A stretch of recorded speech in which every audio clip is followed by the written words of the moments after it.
It is always important for us to think about how we're going to provide for ourselves and our loved ones. In every age, people look for opportunity to be able to put food on the table and get the good things for them and their families and their loved ones. It's natural. In every age, how we do that changes. And sometimes when you're in those periods of change and transition, it's hard. Because you look back on history and you think, that horse and buggy, whoever made the horse and buggy, it was brilliant. But it came to an end. People who farmed, and so many families provided for themselves and others from farming. And it came to an end because the world became more urban. So those stories are important for a couple of reasons. Firstly, to learn from the past of what is valuable in our community, because you will earn a better living if you do something that's valuable. But they also offer important lessons of how you determine and identify value. So what those stories of old technologies or kind of industries that were overtaken by other industries is that it proved that for humans, it's not the product that's important. It's about the solution that we give to our fellow citizens.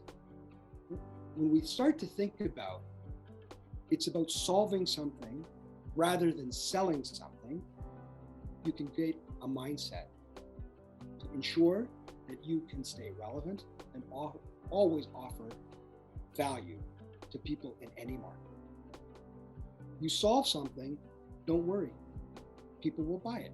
If you give me a solution to something that's important to me, like I don't care whether I get to A to B in a horse buggy or a car or a train, it's about getting from point A to point B. It's about helping humans travel from one place to another place that's important to them. If you keep that in mind, then you always remain flexible.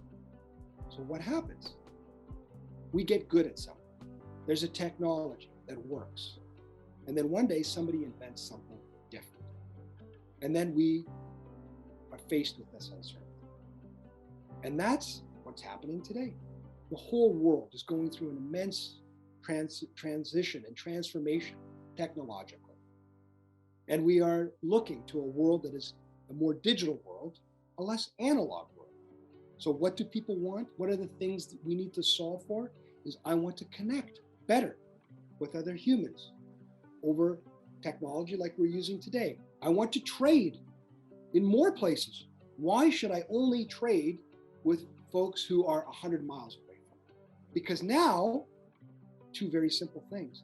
You can bring together buyers and sellers more broadly than ever in the history of humanity. And what does this technology do? In many ways, it has been democratized.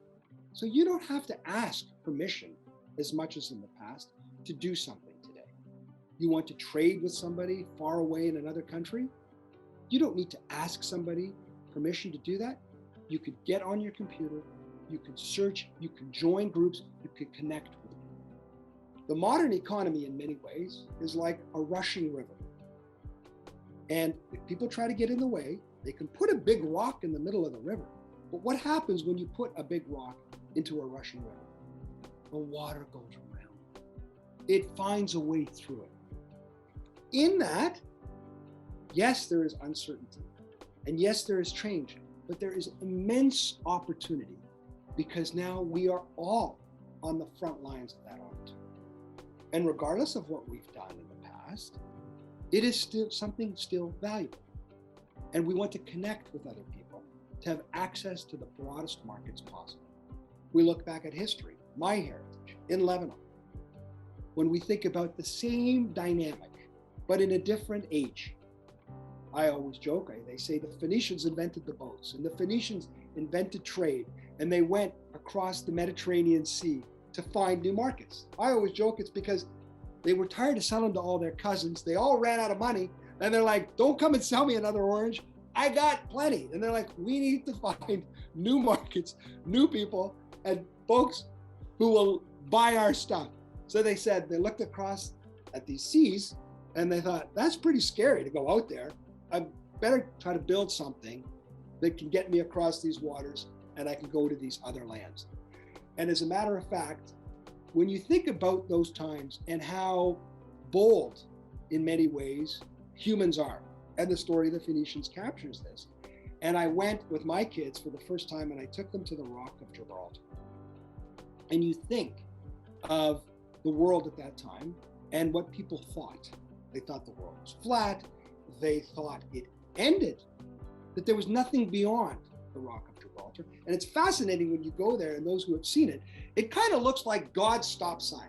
It's in the middle of this little strait, and it juts out, and it dares you to go beyond it. It dares you to go beyond it. But there's another great story of that these people, these Phoenicians, they actually went on this rock, and they basically started to barter, trade between North Africa and Europe, and they basically took a cut of that. And I don't know the exact history, but what's fascinating, when I looked at the map, that area of Spain is called Tarifa, which is the edge. In Arabic, it means the edge. Tarif means the edge of something. And yet the word tariff, tax, somebody brought a dozen bananas. They said, look, you're gonna cross here. We're gonna take a couple of bananas as our cut for this toll. So it's fascinating to look and learn from different ages on how people dealt with change, or how people dealt with change, with markets that maybe didn't offer them the same opportunity in the past, and how they invented and innovated. And then there was a world open to them that they couldn't ever dream of. Even a world where they thought God put a stop sign and said, don't go past. They found out there was an even bigger promised land beyond that now we call home, North America and Canada. So always look for that light and let it guide you, because somewhere, somehow, using the power of ideas, our ingenuity, and working together, we could always find a bigger, better promised land for all of us.